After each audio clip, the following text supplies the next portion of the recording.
Episode 5 of House of the Dragon Season 3 is called Unbowed, Unbent, Unbroken, and that title is not just a reference to House Martell. It is a warning, a prophecy.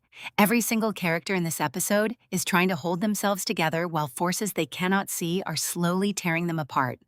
Rhaenyra is becoming paranoid, Aemond is falling into madness, Alicent is desperate, and Criston Cole, the man who started so much of this war, is walking calmly toward his own death. But here is what makes this episode truly terrifying. The person pulling the most strings right now is not on a dragon. He is not even inside King's Landing. And his plan is working perfectly. This is everything you need to know about Season 3, Episode 5, and what it means for what comes next. To understand why Episode 5 feels so different from everything that came before it, you have to understand the position each side is in right now. The Blacks, Rhaenyra's faction, control King's Landing, have the most dragons, and should, by every measure, be winning this war comfortably. And yet, watching this episode, you get the overwhelming sense that something is deeply, terribly wrong inside their camp. Not because of an army at the gates, not because of a dragon, but because of something far more dangerous, the slow, invisible collapse happening from the inside. The episode opens in the Rivermen's camp, where Oscar Tully and Roderick Dustin are arguing over how to reach Tumbleton now that a bridge has been destroyed. Criston Cole's guerrilla tactics are working, just enough to be annoying, just enough to slow the march. And that is the key word here, slow. Criston Cole does not have the men to stop the Rivermen outright. He knows that. They outnumber him by 20-1, but slowing them down, frustrating them, forcing them to reroute, that buys time. And time in this war is everything. What makes this opening so quietly chilling is not the military strategy. It is the fact that Criston Cole slips into their camp himself, in the dark like a ghost, and kills as many men as he can before they even realize what is happening. This is not the act of a man who expects to survive. This is the act of a man who has already decided how his story ends, and is simply choosing to take as many people with him as possible. Meanwhile, back at Harrenhal, we are reintroduced to a castle that the show has always treated as more than a location. Harrenhal is a character. It breathes, it watches, and when Alys Rivers stands before a group of mercenaries who have come looking for Aemond's head, she does not fight them with a sword. She fights them with words, with atmosphere, with the sheer weight of the castle's dark history. She reminds them of the laborers who died building it, of the blood soaked into its foundation stones long before Aegon ever flew over it.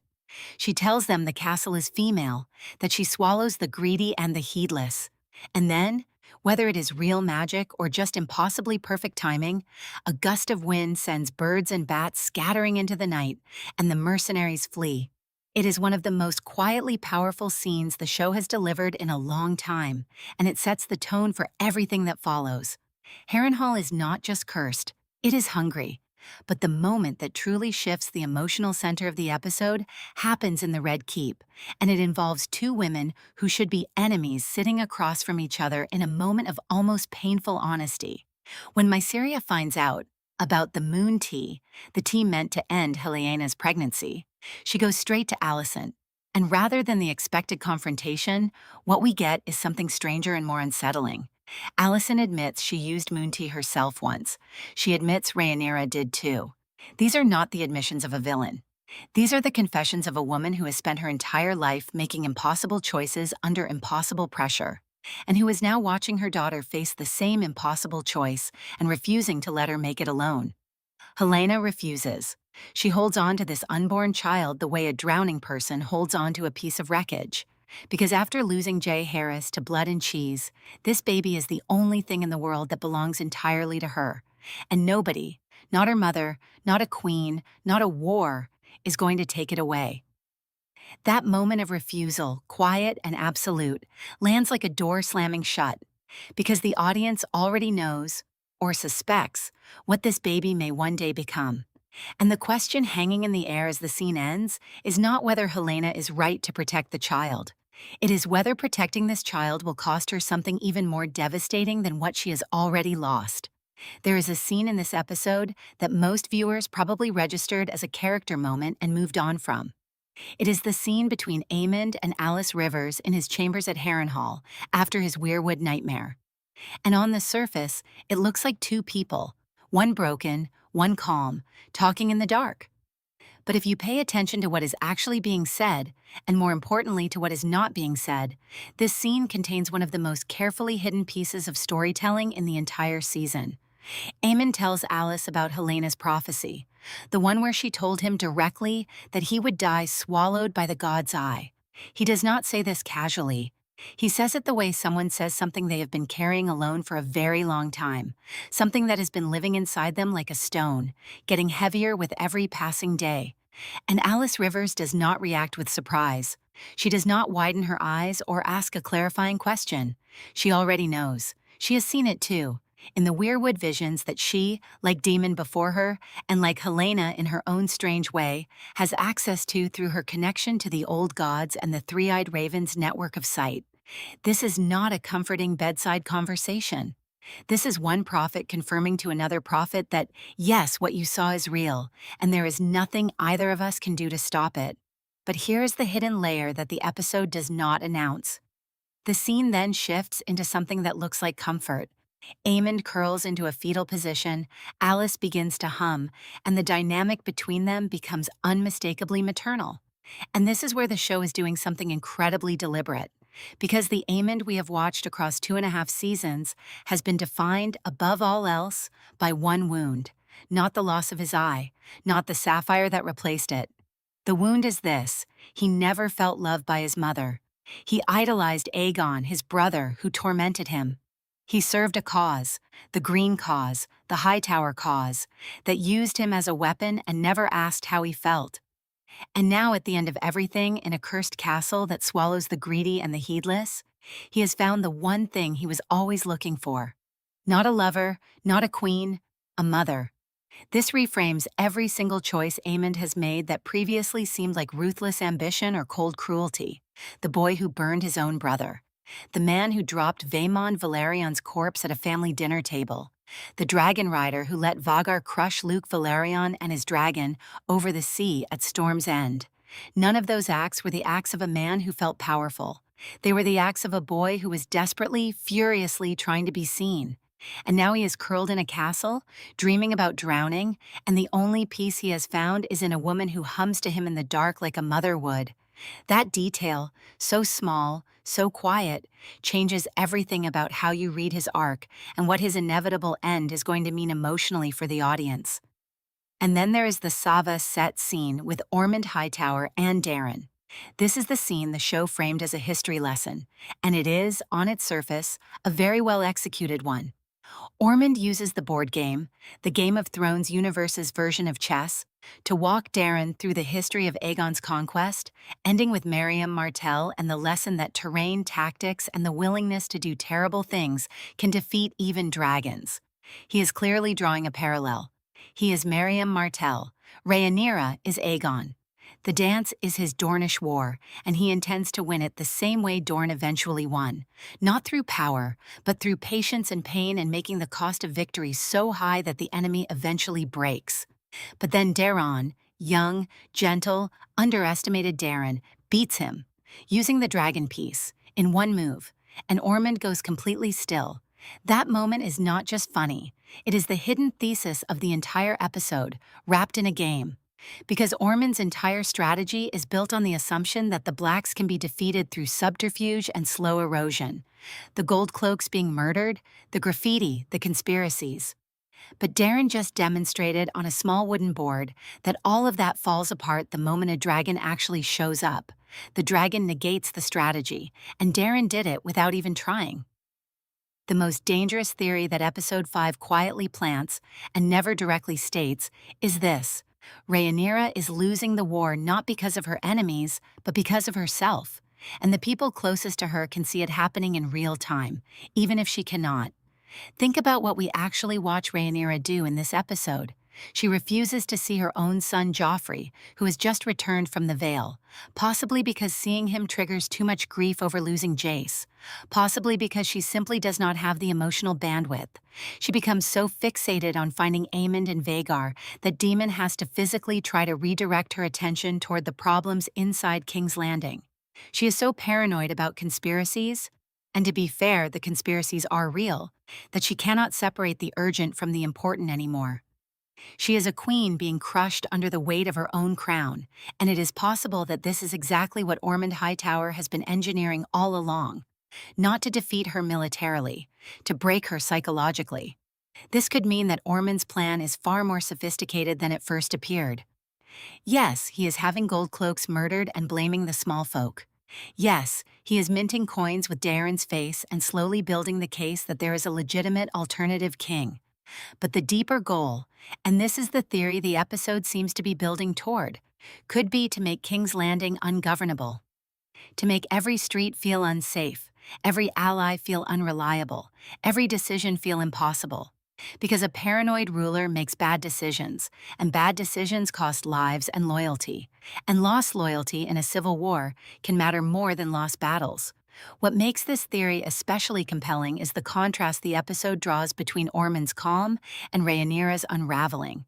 While Rhaenyra is venting in High Valyrian to Demon in a sept, spiraling through an inventory of threats, Aemond is sitting in Tumbleton playing a board game, teaching Daeron history, and methodically placing his pieces. He is not in a hurry. He does not need to be. He is playing the long game, and he is very, very good at it. There is also a deeply uncomfortable theory embedded in the Helaena storyline, and it involves that one small scene in the Godswood where she teaches Rhaenyra about Nightshade. "Do not eat it," she says. "It is deadly." Now, in the context of the scene, it reads as a mother teaching her daughter about the world, even the dangerous parts of it. But Helaena is not a normal character. She speaks in futures without realizing it. She says things that only make sense later. So it is possible, just possible, that this moment of Nightshade instruction is not about protection. It could mean that she already knows, in the way that she always knows, that one of them is not going to survive what is coming, and she is telling Rhaenyra, in the only language she has, to be careful about what she accepts from people who smile while they offer it. In a castle full of people who serve the woman who may one day order her death, that is not a small lesson to give a child. And then there is the most heartbreaking theory of all, which concerns Criston Cole. His behavior in this episode strips away every layer of politics and strategy and leaves behind something very simple and very human. He is a man who believes he has nothing left worth living for, and he has decided to die in a way that feels meaningful. He does not want Gwaine Hightower's offer of sanctuary. He does not want to retreat to Tumbleton. He does not want to survive the dance. The way he moves through this episode, speaking about the Seven, organizing his men, refusing every exit, suggests that his arc this season ends not in victory or defeat, but in something closer to martyrdom. Whether that serves the Greens, ultimately, or simply serves his own need to exit a world that has already taken everything he valued, that is the question this episode leaves deliberately unanswered. Everything that Episode 5 has been carefully arranging is now pointing toward a series of collisions that are going to change the shape of this war permanently. And the first of those collisions is almost certainly the Butcher's Ball. For those who have read the source material, the Butcher's Ball is not a dance. It is a massacre. It is the moment when the Rivermen, who have been marching through this season in careful formation, finally catch up to the forces in their way. And what happens there is the kind of violence that reshapes the politics of an entire region overnight. The episode this week was essentially a countdown. The bridge at Stony Sept has been burned. Criston Cole's men are on foot, depleted, and surrounded. The Rivermen are ahead of them, and they are not slowing down.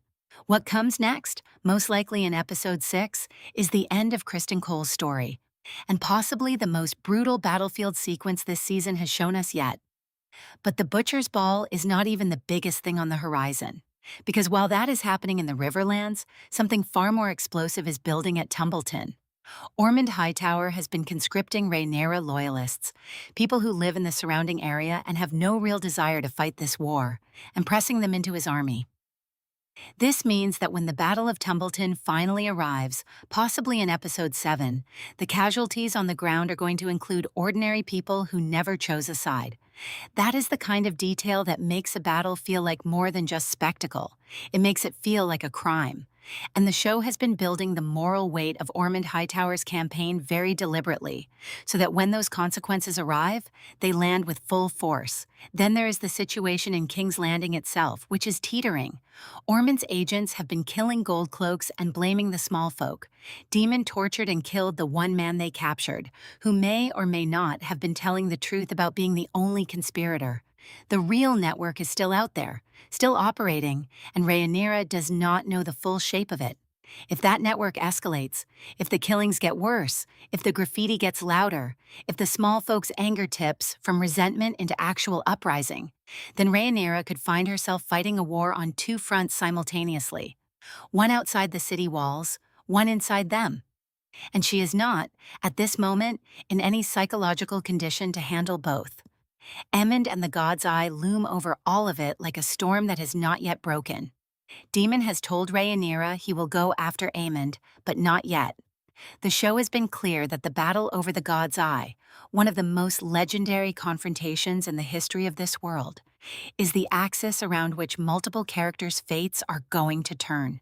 When Aemond finally leaves Harrenhal, when he finally mounts Vhagar and rises into the sky, something is going to happen that cannot be undone. The visions have already told us. Helena saw it, Alys Rivers knows it, Aemond himself knows it, in the part of him that curls into a fetal position at night and dreams about drowning. The only question is when, and every episode that passes without it makes the moment of its arrival more inevitable and more devastating. And somewhere out there, Aegon, burned, broken, wandering with Larys Strong and now Tyland Lannister, is making his way toward whatever his final act in this story is going to be. He killed a man this episode and smiled doing it.